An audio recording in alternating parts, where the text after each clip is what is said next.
Chris, here we are again. Thank you so much for joining us. Hey Ben, great to see you, man. Thanks for having me.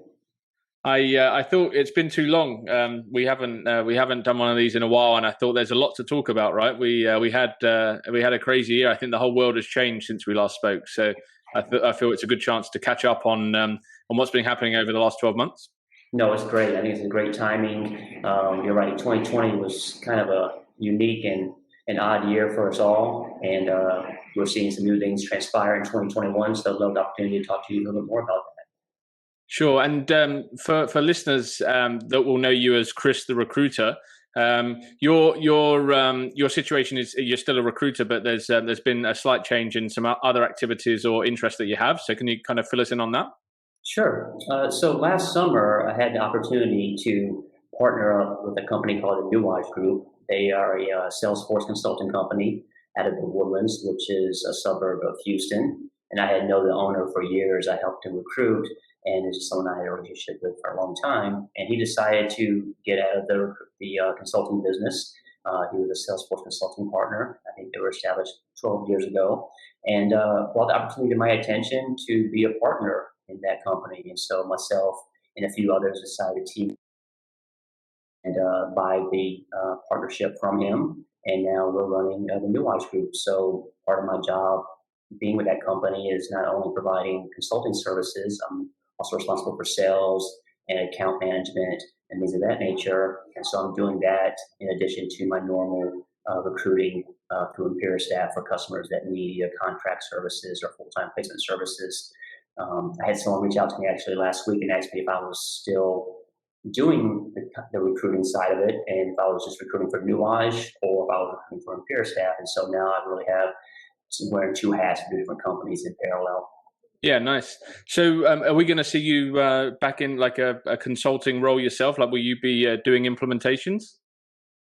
That's a good question. I thought about it, and short answer is not right now. I enjoy the client relationship piece of it and the sales aspect of it, and try to understand a little bit more about what they're looking to do with Salesforce.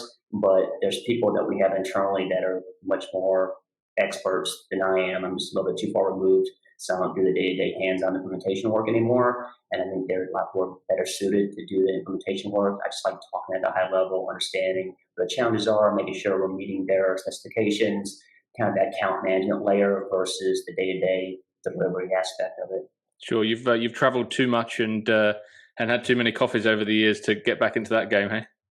Well, I did start to get a little burned out from it too, right? So late nights, the weekends, sometimes dealing with difficult situations, which I still do today as a recruiter. But when I kind of set that sail in regards to day-to-day delivery, I didn't really feel inclined to jump right back into it. And it's been 4 or 5 years, and so I still get a little bit of a flavor of it, but it's not something where I'm dying to get in there and start configuring. Plus, I think I just wouldn't do a great job like some people we have in house to be able to do it because they're doing it on a day-to-day basis versus me trying to have that learning curve again.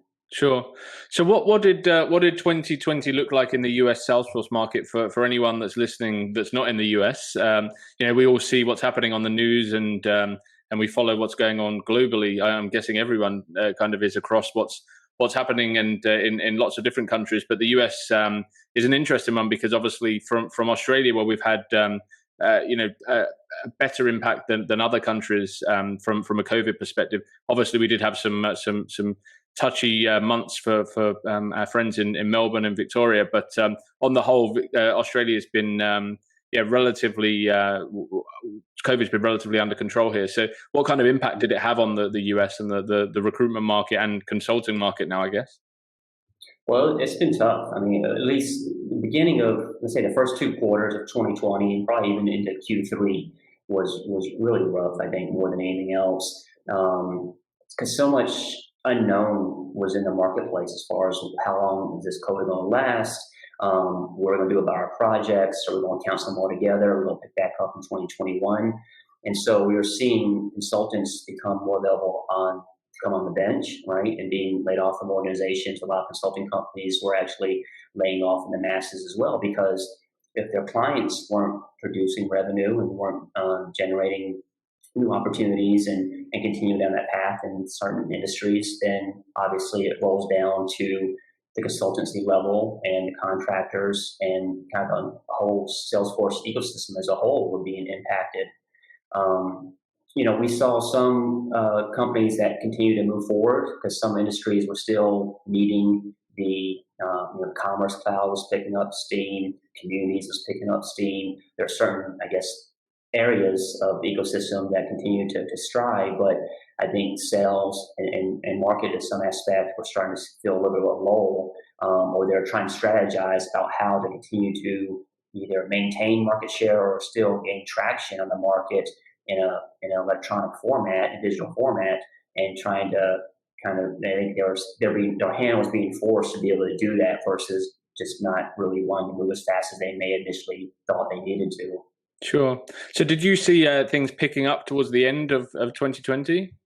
Yeah, we did. I mean, it started probably in November. Obviously the holidays started to account for a little bit of a lull as well. But I think as soon as we got through the holiday period and, we started to see a little bit of momentum in, to say, end of November, beginning of December, a little bit of slowdown during the holidays. And then when January hit, and now here we are beginning of February, we're seeing a lot of momentum in the marketplace, whether it's across the board, whether it's sales or service or CPQ or communities, marketing. Those are kind of key areas that I focus in. But my gut tells me if it goes as well as the first month of 2021 and towards the end of 2020, I think 2021 is going to be a pretty strong year across the board for everyone. Sure. We in Australia we had a couple of months where it was people were kind of sat on their hands waiting for I guess direction and observation from other companies and seeing who's going to kind of lead forward from this and what direction are we going to go in. But on the whole, we were really fortunate with how the market panned out, kind of from, I would say, kind of from June. Yeah, the second half of the year was kind of back to normal, I would say, from a volume of opportunity perspective. You mentioned Commerce Cloud. Is that an area that you had on your radar as a big growth area anyway, or was it COVID that kind of launched that forward there? I think COVID definitely had an impact to it. I had helped customers with Commerce Cloud in the past, but they were starting to see a shift last year as far as more customers moving into commerce and delivering their goods and services digitally. And so when SIs that were seeing that and their customers seeing it tends to have a downstream impact from a recruiting standpoint, where I was trying to find folks who had that experience. And, I think Commerce Cloud is just one of those niche skills. There's just not a whole lot of experts in that particular area of the industry. And so finding that talent has been a challenge. Yeah, for sure. It's funny because I had a conversation with a client this morning, and they were highlighting the need for someone to have Commerce Cloud experience as well as velocity and you name it, they needed it. And I was like, these people just don't exist here. Like, from what I've seen in the market, the Commerce Cloud people seem to be from like a bit left field. They're not coming from the core Salesforce stack background. So yeah, it's interesting because it wasn't really something that was on my radar too much. I was aware of Commerce Cloud, but all of a sudden it became a big thing here, and we were hearing of companies that were having unbelievable sales figures running through Commerce Cloud, and I guess fortunately for them, they'd been able to get it in front of. Get it done in time for COVID, and it was up and running.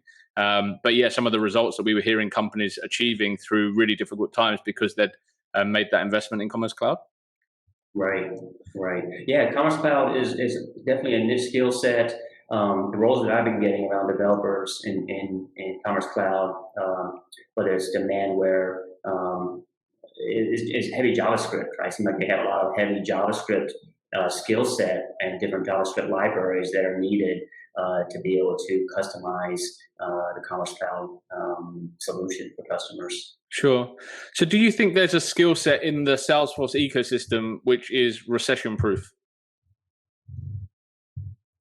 Well, I think to me, data and integration are those two areas that I think will always be a need for, to be able to integrate clouds, to be able to integrate Salesforce, the backend ERP system, to be able to get data from one point to another.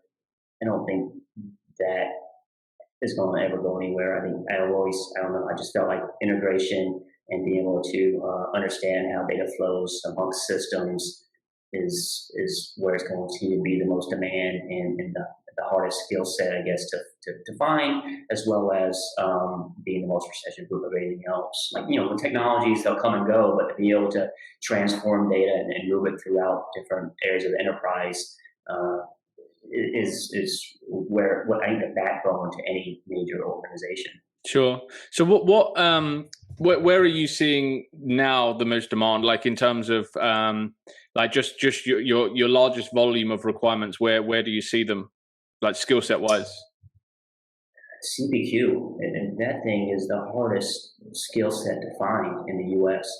I mean, I've had open CPQ developer roles for 3, 4, 5 months, CPQ architects, and a lot of these are full-time positions, so that you're going to be US citizens or green card holders and wanting to work full-time. Most of them are either working for a consulting company, making big bucks at a consulting firm, or they're independents, right? And a lot of times independents are managing 2 or 3 customers at a time.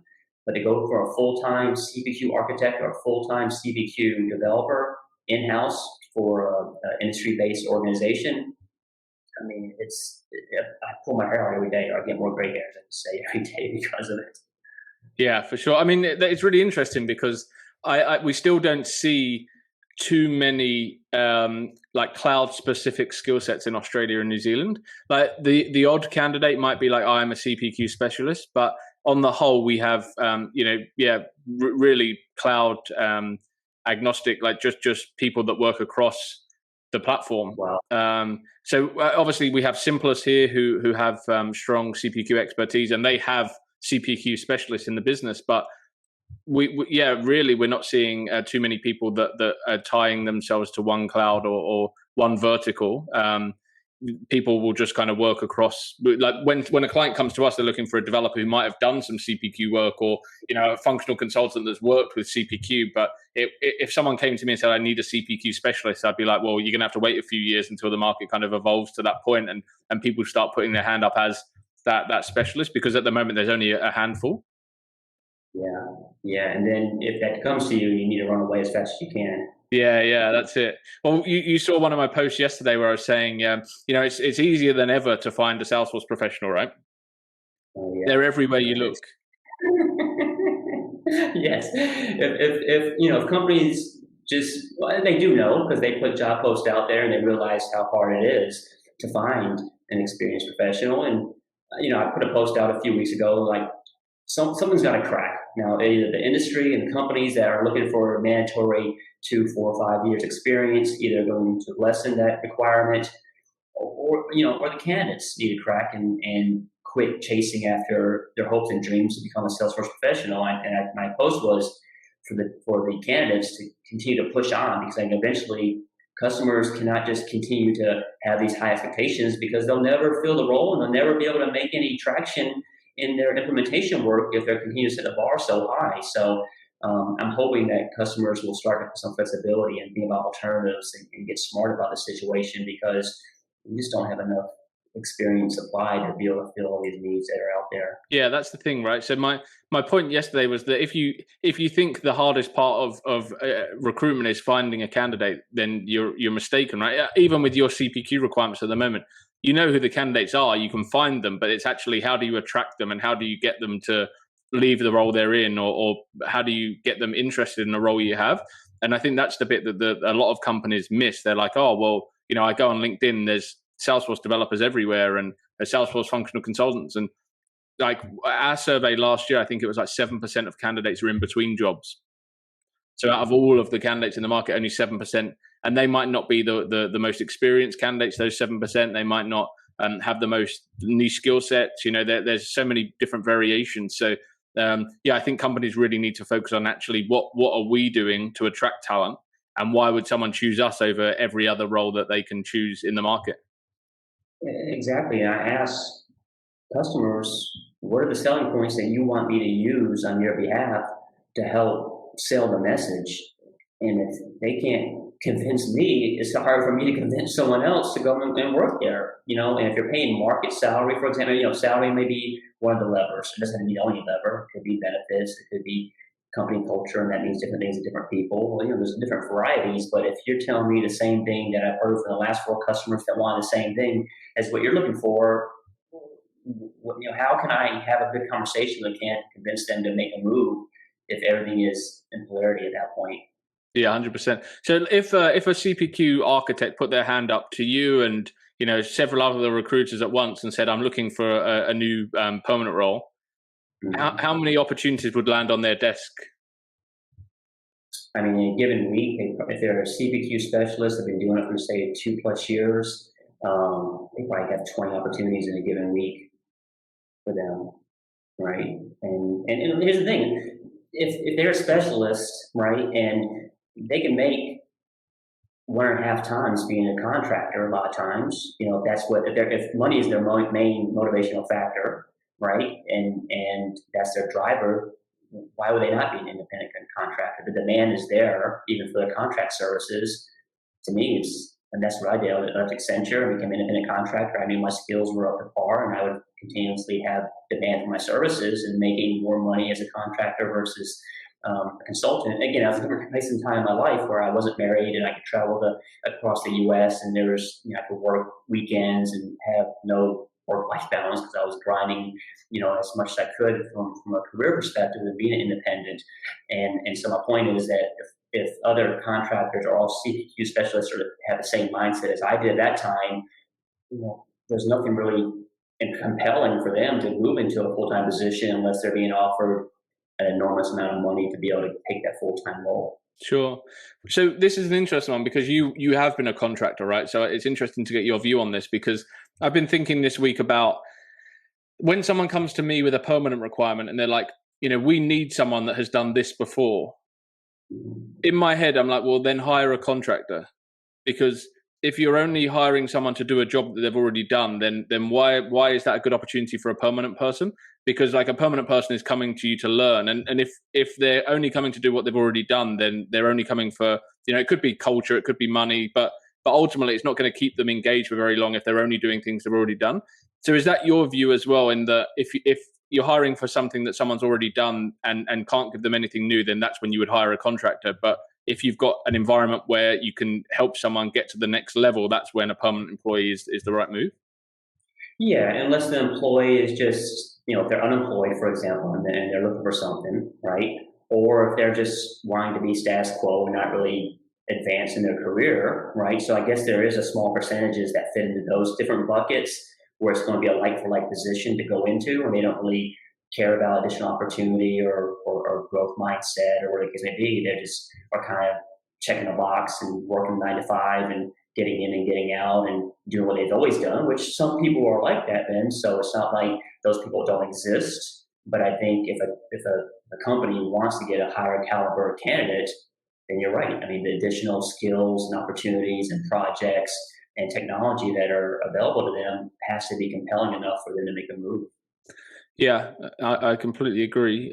What's the market like there for junior candidate? I already know the answer to this, but new entrants to the Salesforce market, like how is it? Because I think you and I have discussed this before. Like if you're someone that's looking from the outside in and you see the growth that Salesforce are communicating around this many jobs and this, we're going to need this many new people in the market. Like it does look like a place you can come and pick up a role quite quickly.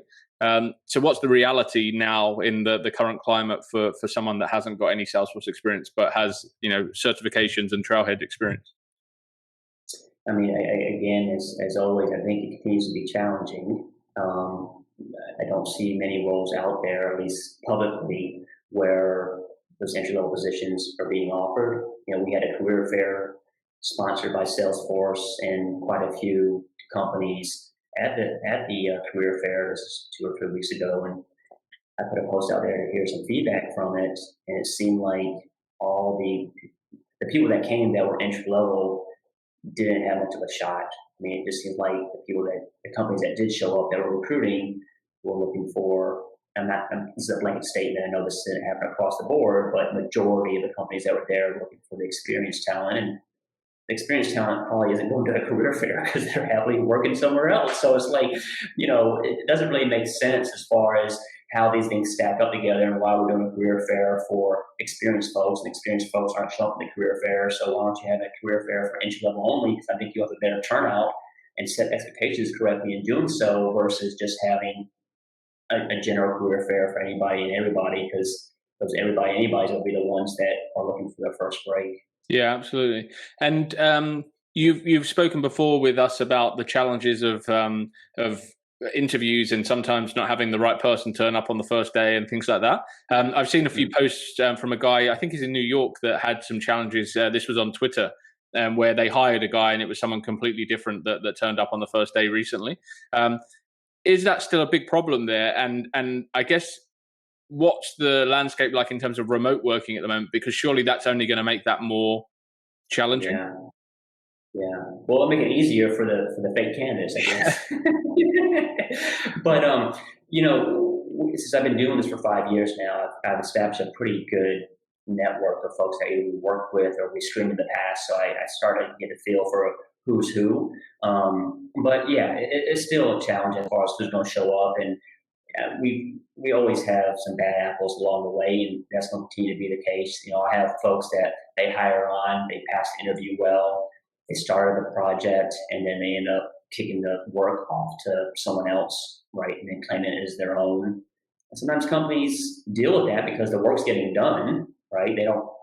They know who they hired, and they realize that the person they hired isn't going to do the work, and so it's like, well, we can't afford switching this person out right now, or don't want to mess with it. So as long as the work's getting done, we don't really care who's doing it. As long as it's being done correctly, that's the main objective.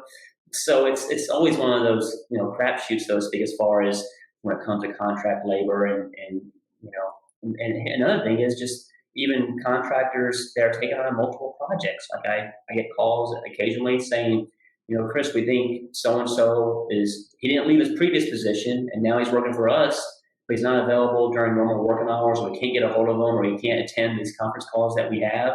And lo and behold, he never quit his previous position to begin with. So now he's working two roles simultaneously, or trying somehow to do it. And within a couple of weeks, it comes to a head. And then I get a phone call from the client saying, Chris, we don't think this person quit his previous job, and now he's trying to balance both of them, and it never works out. It's crazy. Like, I think the market there is just so much bigger than here, because like you that just wouldn't work here. I mean, it might work for a little while, and someone might get away with it once, but it's quite likely that someone would know people at the old company here and be like, oh, he's still working here. Like, what's the deal there? Yeah, that happened. It's crazy. I've seen resumes for people that come into me that are contractors. Again, this is stereotypically the H-1B contractor market that I'm speaking with. I get a resume from somebody, and on his resume, he shows that he worked at my previous client. And I go back to the previous client. It's like, have you ever heard of this person? He's got your name, your company name on the resume, and like, we have no idea who that is. The technologies are talking about we don't even run here. And so it's just, it's messy, man. That's, I think, recruiting as a whole, and contract labor, but at the end of the day, there's H-1Bs here that have to work, and they're here for a reason, and they need to be employed. They're getting sponsored, so they're doing what they can to try to get their opportunity. I understand it. I understand U.S. companies sometimes want to pay less than market rate, so they have to hire, an H-1B contractor. And so you're right. I mean, this is the whole way that all the dynamics work can get pretty messy. So I don't like to point fingers and saying who's right or who's wrong. I just have to kind of deal with it in the industry that I work in, and just try to make the most of it, and try to be ethical, and make sure I'm doing right for the consultant and for the client and for me as a recruiter. So is everyone pretty much working remotely at the moment there? Yeah, for the most part, yeah. We had a couple of customers that are trying to slowly transition back into the office. I had one customer who, sent all the consultants or the contractors or employees a letter to say, we would like you to get back in the office, but here's a waiver form about why you can't. Either you got preemptive, to COVID, there's a high likelihood of catching COVID, for example, or your kids are at home from homeschooling, so you need to work to be able to balance them at home, and you're managing that process. And so, mostly for the most part, I would say 90% are still 100% remote, but we have a small set of customers who are trying to slowly, gradually get back in the office unless you can produce one of these waivers, which they don't argue about it, and they just say, okay, well, that's good enough for us, and continue to work remotely in that case. And are you finding that, do you think it will be hard to get people back into the office on the whole?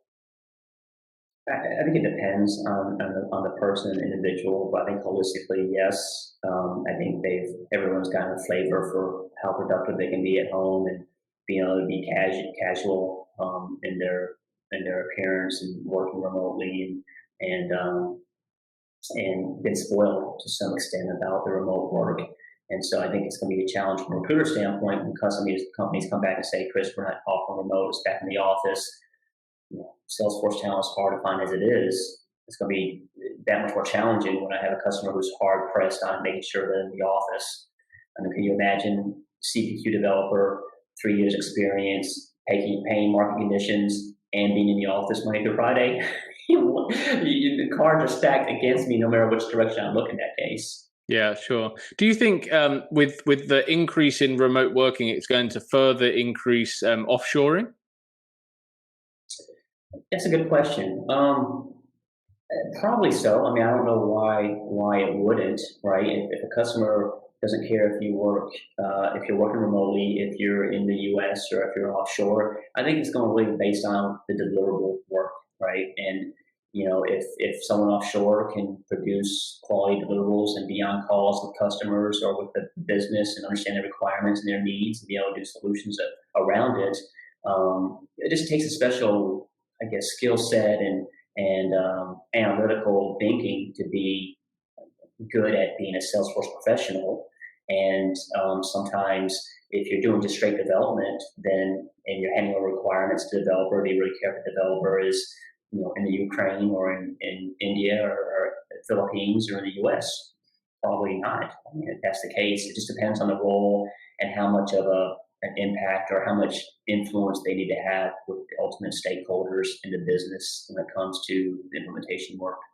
Yeah, I mean, it's a question I got asked recently, and I guess the obvious answer is probably yes, but we haven't seen that yet so much. Like, I think it's still early days. But the good thing is, like, we did have a real lack of remote opportunities in Australia and New Zealand. Like, I think it was, you might get the odd day here and there working from home, and some people would push more so than others. But now it's, overnight, there's been a complete shift. And I think that's it's to be expected, I guess, but people now are standing behind the fact that we've proven we can work remotely. Therefore, we don't need to be back in the office full time. Yeah, one of the challenges that comes to mind is the remote work, and then taking on more than one project at a time for more than one company, especially because you're not really getting as micromanaged like you would maybe in the office, and so there needs to be a certain level of trust. But if you're working remote, and you're good at what you do, and you're getting pinged daily for additional projects to be able to take on, it's hard to say no to that, right? So ultimately trying to figure out how to balance and juggle all these different projects coming to you at once, and being able to do that sufficiently, if that's what your mode of operation is. Yeah, it's I don't see that side of things being too much of a challenge here in Australia, but I think we're kind of playing catch up in certain areas to what you have there, and who knows what the market's going to look like here in a couple of years. But yeah, that's something I'm not looking forward to, finding out that someone's working on 2 projects and not delivering. Yeah, it sucks having those conversations, and there's really no way that we would have known that was going to happen, right? And the guy told us to clear in his notice. It starts the next week or next 2 weeks with a new employer, and then 2 weeks into it, they realize that he's not doing what he said he was going to do, and meeting the dates they said he was going to meet, and meeting the calls they said he was going to take, and and so it's troubling, and it's hard to have those conversations. But I don't really have any other choice. Yeah, for sure. So back onto the topic of new candidates, and obviously, you said it's a challenging market for people.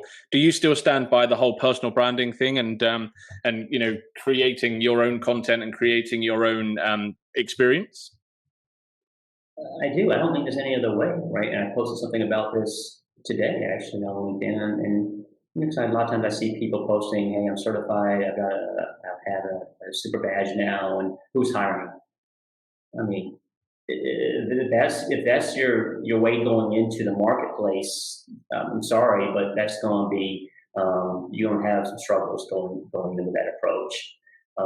And so my post was, what are you going to do with it, right? What value does that hat certification or that super badge or being a trail ranger, what value are you adding with that other than having, this credential, right? And so if you're not figuring out how to use those credentials to be able to extract value and show what you can do and what you can perform and how you can solve problems, and using your personal intelligence and thought process to be able to figure that out, it's just like me and you, Ben. You come up with different ideas, I come up with different ideas to stand out in the marketplace, right? So we're in marketing, we're in sales, we're trying to get new customers, get new candidates. That's what we do. And so you and I are both always thinking about different ways that we can do things, whether it's podcasts or articles or different content. And so as a Salesforce professional trying to land your own position, you should be doing the same thing that me and you were doing. It's the same thing, in my opinion, as far as building a personal brand and using some thought provoking actions to be able to stand out from the crowd. People are going to hire you based on what you bring to the table versus what you personally bring to the table versus what something that everyone else has as well as a credential, because that's just strictly learning and answering A/B questions. And I don't want to take away from certifications and trailheads. I know it's time and effort, but I'm saying if you have the same access that everybody else does, then you're on an equal playing field. And until you get off of that ledge and become a little bit uncomfortable about doing something differently for yourself and showing employers what you can do, you're going to struggle. I think that's just the bottom line for me. Yeah, it's interesting the amount of people that start and then stop. Yeah. Like they might have spoken to you, they might have spoken to me, they might have spoken to someone else, and you see them post something, and then it might not get the most engagement, or they didn't get a job, and then they stop. And it's the key with everything, right? Is consistency. It's it just builds up. Game. It's a long game. I mean, you got to build credibility. You got to build influence, and that doesn't happen with one post. I post every day, almost as much as I can. Right? You do podcasts and you do your thing as much as you can. Right? And that's what it takes to stand out. And if you're not willing to do that and really to go all in as far as getting your first job as a Salesforce professional, you may not be wanting to get into this because you and 1,000 other people are seeing the opportunities out there, as far as a newcomer coming in. And even if you've been heard or drank the Kool-Aid from Salesforce marketing that certifications will get your foot in the door and badges will help you and this and that, there's a lot more to the overall picture that you need to think about and be consistent. That's your point, being consistent about in order to stand out. Like, I think if you were to go all in within 6 months and constantly writing about your progress, what you're learning, the solutions you can provide customers, if you did that every day, or say even once a week for 6 months at a time and for a 6-month duration, I'm pretty confident you'll start getting some good interviews in a position. But if you decide to do it once and stop, there's no way your credibility is built with only one attempt. Yeah, for sure. So Salesforce Developers, for me, that's the hot one, right? So it's always Salesforce Developers. We need a senior dev. They need to have done this, that, and the other. Are you still seeing like huge growth for developers? And also, are you seeing developers wanting to do more than Salesforce? Yeah, and sometimes I'm seeing Salesforce developers getting pulled into other directions outside of Salesforce too, whether it's working on Azure or AWS or Google and some of these other technologies. They're starting to get some other opportunities to work outside of just Salesforce as a whole. But development continues to be the number one skill set that is needed, right? I think it's 12,000 open Salesforce developer jobs last time I looked in the U.S. 12,000. Yeah, there's 12,000 open positions. There's not even Yeah. 12,000 Salesforce professionals in Australia, I don't think. Well, again, there may be a little bit of overlap with this because a lot of times a company will put it out to 3 or 4 different headhunting companies, so there is some overlap. So I won't say 1,200 net new Salesforce developers, and that can be over, I don't know, I looked over 6 months or something. So there's a little bit of overlap, but the point being is there's a lot, right? Like maybe 10,000 net new. Um, and I look at how many candidates are looking for positions that were U.S. citizens or green card holders in the U.S., and it was like 200. So it's like there's such a disparity between the talent that's available, that's looking, and the demand of looking for that particular talent. So and I posted something about just getting some suggestions about how to close that talent, and if the talent continues to exceed the supply, then it's just going to be a gap that we'll constantly be challenged with. Yeah, yeah. Like for me, the hardest role to fill is when typically a technology business, so like a fintech or a real estate tech, when they come to us and they're looking for a Salesforce, and they would call them an engineer, right? So as soon as I hear someone say I need a Salesforce engineer, I immediately know what I'm in for, because they're looking for someone that truly is an engineer and comes from an engineering background, and wants to have discussions with other engineers and talk about, like, not look at everything through a Salesforce lens. So actually, could we build this on something else, and it's gonna be more cost effective or going to deliver a better result for our business? And that's always the hardest role to fill, because you'll speak to a Salesforce developer, and a lot of them don't want to work on stuff outside of Salesforce. They're like, well, that doesn't help me get to where I want to be, potentially being a CTA, if they're just coding on other platforms. And it's just really hard to find someone that does. And I've had a couple of conversations recently, like Brooks, the guy over there that he ex-military, really passionate about just being a great engineer, and that was really refreshing to hear. But is that a struggle for you, finding devs that want to do more than Salesforce? Is it like they want me to do what? They want me to work with AWS? Right. Was that, or it's more of people not having that skill set too, right? So customers wanting, because I think a lot of times customers say, well, if I'm paying 140, 150, 160 US dollars, I got to get more than just Salesforce development out of them, right? We got all these other technology stacks in our enterprise. If I'm paying that much money for a Salesforce developer, then they need to have these other skill sets on top of just Salesforce development, right? So they're trying to extract as much talent out of one given individual and expertise because they're paying such a hefty price tag. So, if you think about, maybe Salesforce dug this ditch themselves, more or less. I don't want to sound like I'm pissed off about it, but all I'm saying is, if the price tag for Salesforce developers continues to climb, customers want to be able to get more out of a given individual's talent to be able to make up that difference in the price tag. Yeah, absolutely. It's and I think that's one thing that people forget when they're talking salaries. It's like, your salary is a reflection on the value that you add to the business, right? So just because someone else is earning 10K, 20K, 30K more than you, and just because you have the same job title, that doesn't mean that you should naturally just expect the same salary, because they might have skills that are outside of the core Salesforce platform, or they might have a particular skill that's of significant value to that customer. So I think that if people are looking for a huge increase in salary from where they are at the moment, they have to understand they're probably going to have to do something that they're not doing right now to get that.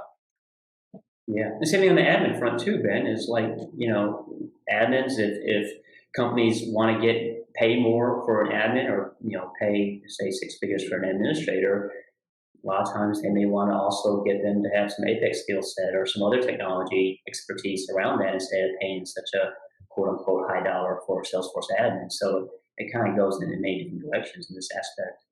Salary surveys. What do you think? I just think they're overinflated, and I don't think they tell a real picture. I don't think there's enough details to them. I think some companies that put them out don't. They say that they actually talk to Salesforce professionals. I just have a hard time believing that a lot of times. That's my personal take on salary surveys, and I don't think I think they should be taken very lightly when someone's looking at. I put a post out about this the other day. It's just like, you got to talk to other people. You got to talk to recruiters. You got to talk to companies. You got to talk to working professionals. That's where the underlying answers lie. It's not some bogus salary survey about devs making $200,000 a year. I don't see that. I'm in this every day. I'm in this talking to people every day and companies every day, like you are. And the salary surveys saying the average salaries are just so much higher than what I'm hearing on the street. Just doesn't make any sense, unless it's, again, there's not enough details of the surveys. There's not enough about the skill set or the location, or if they're working 70 hours a week, right? And so who knows what these salary surveys really consist of? I just think there's not enough meat to it to be able to make any assumptions. Yeah, I get probably a couple of times a month, I'll have a client reach out to me and ask to see a salary survey. And I always say, look, like there are so many variables. If you're just purely basing someone, which a lot of these surveys do, it's like, well, someone that has 5 years experience is senior, therefore they should earn X. But like the point I always make is I have 5 years Salesforce admin experience, and I've I had to ask someone to reset my password recently. I didn't know how to do it. It's not, you can't quantify experience by how long someone's been doing it, because if you could, I'd be like a great golfer, right? Because I've been hitting a golf ball really badly for many years. And there are so many variables, like someone with CPQ experience right now might be paid differently to someone that doesn't have CPQ experience. So a blanket approach to salaries and locations and the company you work for can, one partner might pay a senior 20K more than another senior, another partner. So yeah, I strongly suggest that anyone that is looking to form an opinion on a salary, like you said, they speak to people that are right here, right now in the market that can, because it changes so regularly as well, right? Yeah, and plus I give a range. You're probably looking anywhere between 85 and 100, right? If you're given a $15,000 range, that should capture majority of the market, right? So you think about the 80-20 rule, right? So you're given a market range about 80%, you're most likely going to be hit somewhere within there. But to say, give me an exact dollar amount, there's too much involved with being able to do that. And then you ask the client, well, do you have a budget associated with this? A lot of times they say, no, Chris or Ben, what do you think this is paying? And then we give them the range, and they say, well, I'm not looking to pay that much. I'm like, well, then you got to lower your years of experience then, or lower the skill set required. I mean, there's only so many levers you can pull, and if salary is one that you're stuck on, it has to be below market conditions for the skill set, you got to lower the skill set requirement then. Yeah, absolutely. So I guess final question. If you were starting your Salesforce career now, let's say you're not technical, because obviously we don't want to put everyone in a technical bracket, because it's obvious then to look at developer roles. But where would you focus your kind of study? Like, what would you want to become if you could be anything in the Salesforce ecosystem for the future of opportunities? I mean, I like consultancy, right? I like being a BA. I think BA is being one of the easier routes to take initially, being a Salesforce BA, as long as you have some good communication skills, you have a personality to you, you don't mind sitting in meetings, discuss requirements with customers. I just think that the business analyst role is a good stepping stone for any early Salesforce professional to get into to start their career. Right. And, obviously being a BA, you might do some proof of concepts. You're probably working with some other team members that have more experience than you. You can learn from them, watch over their shoulder, maybe having them be a mentor to you as well.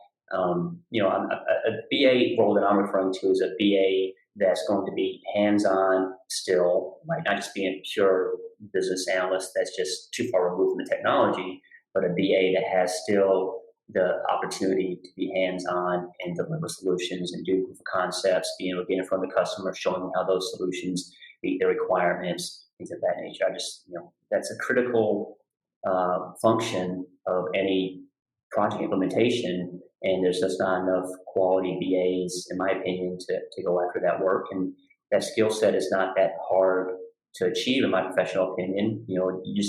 There's some uneasiness as far as talking in front of people and showing solutions and doing prototypes. So there's a little bit of a learning curve as well. I just don't think it's as steep as, being a developer, for example. Sure.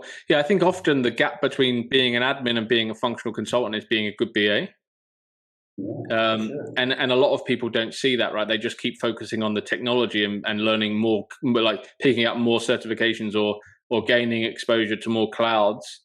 when actually the gap might just be how they present, how they run a workshop, how you actually gather requirements and push back on requirements and actually get something that's locked in, that's realistic, and the client knows what they can expect. Yeah, that's where the value lies, right? As far as being able to do that. I know some people don't have the personality and just want to be a coder or an admin, just sit in the corner and be handed information. I just think that role can be done cheaper elsewhere, right? And so you don't want your job to be in jeopardy. And I think the way to prevent that from happening is to have a lot of those soft skills and be able to continue to be better at those and be able to contribute and lead and train and mentor. Those are the things that aren't as easy to come by, and those are the things that you should focus on. 100%. Well, always a pleasure to catch up, and we won't leave it so long next time. That sounds great, man. It's been great. Thank you. Thanks so much. Catch you soon. All right, take care.